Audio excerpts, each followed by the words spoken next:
இவர் என்ன பண்றாரு, பெரிய புலவர் ஆயிட்டாரு. இவருக்கு கண் பார்வை இல்லை. கண் பார்வை இல்லாத ஒரு புலவருக்கு சீடன் ஒருத்தர் சிசிய புள்ள, அவரை கூட்டிக்கிட்டு தான் எங்கே வேணாலும் போவார். இப்போ 2 பேருமா யாழ்ப்பாணம் போறாங்க.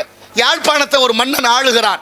அந்த மன்னனிடத்துல போய் இந்த புலவருக்கு அனுமதி கேட்குறாங்க பாட்டு பாட.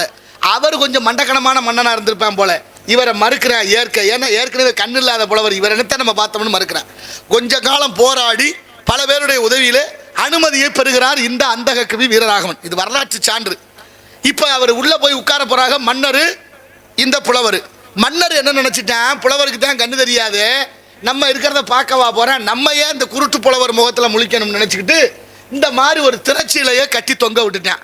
மன்னர் அந்த பக்கம், புலவர் இந்த பக்கம், இடையில திரைச்சீலை. ஒருத்த முகம் ஒருத்தருக்கு தெரியாது. இப்ப திரைச்சீலை தொங்குறத கூட வந்த சிசிய புள்ள பார்த்து விட்டேன். புலவர்கிட்ட சொல்லணும், புலவரே குருநாதா, நமக்கு எழுத்தாப்புல திரைச்சீலையை கட்டி தொங்க விட்டுருக்கேன் மன்னன்னு சொன்னா 2 பேர் தலையும் அவன் போட்டு தள்ளிடுவேன். ஆனா இப்ப குறிப்பால் உணர்த்து இந்த தமிழ் என்னென்னலாம் செய்யுது பாருங்க. இப்ப புலவர்கிட்ட சிசியன் சொல்றேன், சீடப்புள்ள, குருநாதா சிவசிதம்பரம் அப்படின்னாரு. குருநாதா சிவசிதம்பரம். ஏன் சிவசிதம்பரம்னாரு? ஏன்னா அங்கேயும் ஒரு திரை தான் இட்டிருக்கப்படுகிறது. அதுதான் சிதம்பரம் ரகசியமாக உள்ளது. சிறப்பு. அங்க ஒரு திரைச்சீலை தொங்குது சிதம்பரத்துல.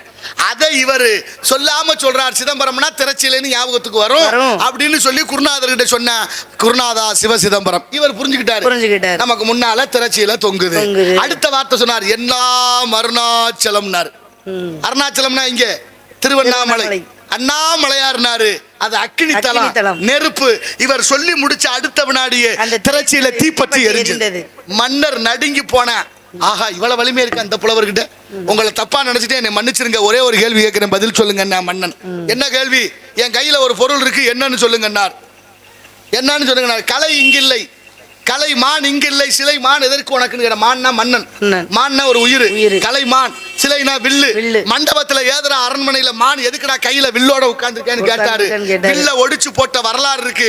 அதுக்கப்புறம் அந்த மன்னன் எழுதி கொடுத்த நகரம் தான் யாழ்ப்பாணம். அந்தக கவி வீரராகவனுக்குன்ற வரலாறு இருக்கு. எங்க இருக்கு இன்னைக்கு? எப்படி பாருங்க தமிழ் என்ன செய்யல, எவ்வளவு பெரிய வரலாறுகள் இங்க இருக்கு.